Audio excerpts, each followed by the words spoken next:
Traffic police की जानिब से आज तराल में ड्राइवरों के लिए एक आंखों के चेकअप कैंप का इनेकाद किया गया, जिसमें ड्राइवरों की एक बड़ी तादाद ने शिरकत की। ये camp DYSP traffic Mushtaq Ahmed की निगरानी में मुनक़द हुआ, जिसमें शिका का चेकअप किया गया और उन्हें ज़रूरी सलाह भी दी गई। उधर ड्राइवरों ने इस कैंप के इनेकाद पर ट्रैफिक इंतजामिया का शुक्रिया अदा किया।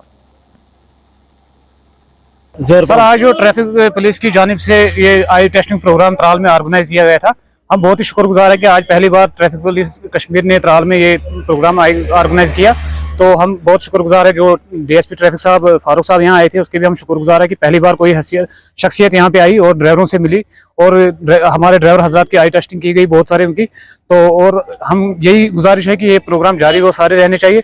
और हमारी गुजारिश ये है, हमने DSP साहब की नोटिस में भी हमने ये लाया कि हमारा मेन प्रॉब्लम हमें जो नॉन कमर्शियल गाड़ियाँ हमारी सवारियाँ उठाती हैं, किसी भी स्टॉप पे जो भी सवारियां जब जमा होती है तो मारुति वाला आता है, ऑल्टो वाले आते हैं, तो उन सवारियों को उठा के ले जाते हैं, हमारी गाड़ियां खाली चलती है दिन भर। तो हमारी गुजारिश यही है कि आला हुकाम से एक तो हमारा किराया भी कम है, तो एक हमारी यही रिक्वेस्ट है कि जो ये नॉन कमर्शियल गाड़ियां हैं इन पर शिकंजा कसा जाए, क्योंकि ये हमें दिन में चलने भी नहीं देते हैं, हमारी गाड़ी दिन भर खाली चलती है। जहाँ पे भी चार सवारियां जमा होती हैं, नॉन कमर्शियल गाड़ियां आती हैं, वो उनको उठा के ले जाती है सर।